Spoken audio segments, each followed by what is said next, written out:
Good evening, Boro fans, and welcome once again to Ask Guesty. You've been sending your questions in. Obviously I have no paper in front of me again tonight, so Rob's going to be reading the questions out for me, so it stops me from looking up and down, and like you said, I think it adds to it, listening to the tones of Rob's voice. So let's go for it, Rob. First question, which Boro player do you think should win Player of the Year? Who should be Player of the Year this year for Boro? We can go through a few. Early part of the season when Gary Monk was here, Darren Randolph always seemed to be in the thick of it. You know, he proved his worth when he'd come in, and he was pulling off saves game after game. We've had spells where the Sunderland scored goals and looked fantastic, and recently Brentford scoring goals and looking fantastic. And then since Pulis has come in, Traore has been absolutely out of this world. As for Player of the Season, I think since the first game, Wolves, where Ayala totally messed up, cost us 3 points. Well, most probably cost us 2 points because we were good for a draw that day. Daniel Ayala and Stewie Downing, who was nowhere near the squad since at the start of the season. I believe he didn't even have a squad number. He was on his way to Birmingham. That fell through, and like you say, he's knuckled down. And for me, I know this will be controversial, but my Player of the Year for the Boro would be Stewie Downing. Do you think Tony Pulis will take us up next year? I hope Tony Pulis doesn't take us down next year, because how he's got us playing at the moment, it's unbelievable. Like you say, it's only been 2 games where we showed a bit of consistency. Bristol City and the away win at Derby, you know, they look unbeatable at the moment. Every single one of them looks like they're really pulling in the right direction now. So I'd like to think Pulis can get us up this season and hopefully keep us in the Premiership next season. What do you think about Sunderland going down to League One? For the North East on a whole, the Sunderland going down to League One's bad. You know, even if we're in the Championship next season, it's another long journey for us somewhere, because we won't have no local rivals, and I think it's bad for North East football that we're one of the top teams in the North East going down to League One. But you know, they're most probably in the league where they deserve to be because of the way they've been run, the way the players have performed, and the way the fans have deserted them. The Sunderland fans keep telling us that they keep getting the same amount of fans as what we do, week in, week out. But I've got to see evidence of that yet. You know, no one's going to watch Sunderland, no one's getting behind that team. The fans have deserted Sunderland AFC. So all you Sunderland fans who keep mentioning the empty seats in the Riverside, you have a damn sight more at the Stadium of Light, and you should be all getting behind your team. You'll all start going again next year if you start winning games in League One. But on a whole, for the North East, it's bad, but as a Boro fan, I'm laughing my cap off. Will you be doing vlogs again for next season? Hopefully we'll be doing vlogs again next season, because Gav has now moved on to pastures new. Gav's gone full-time in a position of work. When Gav was with us, Gav's vlogs were on one of the best things of the week. We really used to enjoy doing the vlogs with Gav, the way he put them together. So hopefully we can bring someone in who was as good as Gav, and like you say, and put their spin on the vlog. So yeah, hopefully next season we'll be doing vlogs again. And thank you very much, Gav. Which away ground has the most helpful stewards? The most, on away days, every away ground you go to, the stewards are fantastic. Obviously, I don't know what they're like at the Riverside, because we don't go in the away end. But every away ground that we go to, the stewards are fantastic. The most helpful stewards that I've come across were at Cardiff. They were absolutely fantastic with us. Who would you hate to be stuck on a desert island with the most? Ian, Karen or Fred West? Oh God, that's a tester. Ian Karen or Fred West?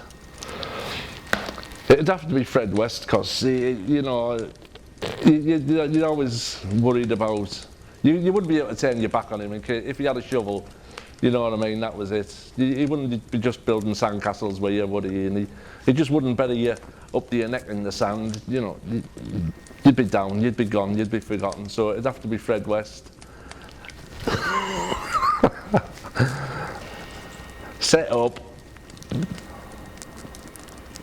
Who is the best player you've watched in the Championship this season? Best player watched in the Championship, apart from Traore, who has been absolutely fantastic since Christmas. There's been some good players in that Championship this season. Neves from Wolves, Sessegnon, Fulham, Craney, Fulham. And my favourite player is the kid at Aston Villa, Jack Grealish. I think he's an absolutely fantastic footballer. And I think he should be in the England squad to go to Russia, along with Sessegnon. But Jack Grealish is my favourite player in the Championship this season. Do you think Ben Gibson should be in the England squad? Ben Gibson is lucky that he's in the Boro squad the season he's had, so no. No, Ben is nowhere near the player he was last season in the Premiership, so no, like you say, the guy, Maguire, who was at Leicester, he's come on leaps and bounds since he went there, so no, I don't think Ben's ready for England yet. Have you ever had any abuse off away fans when you are doing interviews? The away fans at the Riverside and when we've gone to their ground have been absolutely fantastic with us. A lot want to come on, but we have had abuse. Sunderland fans, I went home with me new Christmas present coat covered in spit. You get the odd bit of abuse and you just take it. Most of it's banter, some of it's quite hostile, but it's all good. It's all good because, like you say, the football fans like us, and it's only what we do. What was the worst away ground you went to this season and why? Worst away ground. See, you could say Millwall, but Millwall is a community club. The people of that area of London absolutely love Millwall. It was just so intimidating to be told by stewards not to speak to anyone, because if they hear your accent, they don't know what has happened. But I wouldn't say Millwall was the worst. I'd say Brentford was really poor. It's a homely club. It's tight, it's compact, it's an old stadium. You can see why they're getting a new one built. But Brentford, the facilities, and for the amount of Boro fans who was there, it was poor. Bradford was really, really poor.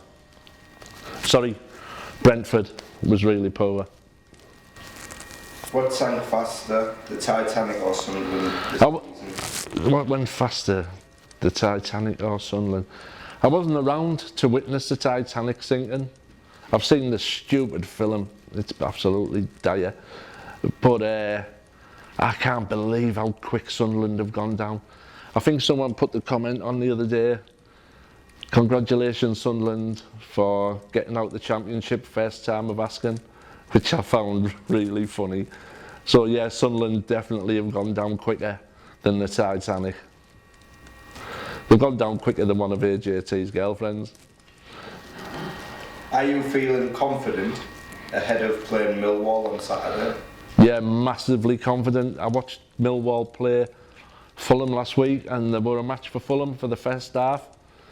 Put everything in. If we keep Morrison quiet, if Gibson and Ayala doesn't allow him to boss them two about like he did down at Millwall, we'll be okay. If we keep Morrison quiet, I think they'll use Romeo to try and keep Traore quiet. Saville, he just flitted in and out the game the other night, but I'm really confident that we will beat Millwall quite comfortably on Saturday evening. And like you say, that'll cement our place in the playoffs. Right, this has been Ask Guesty. Once again, thanks for watching. Don't forget, keep sending in your questions, queries or problems through the various media which we have through Facebook, Twitter and on YouTube. Ask on some of the interviews. And also don't forget to keep liking and sharing our Facebook page, and the most important thing, subscribing to YouTube. Like you say, it could be 2 Premiership tickets for BoroFanTV's free season ticket giveaway. I've been Guesty, and this has been Ask Guesty, BoroFanTV. Good night.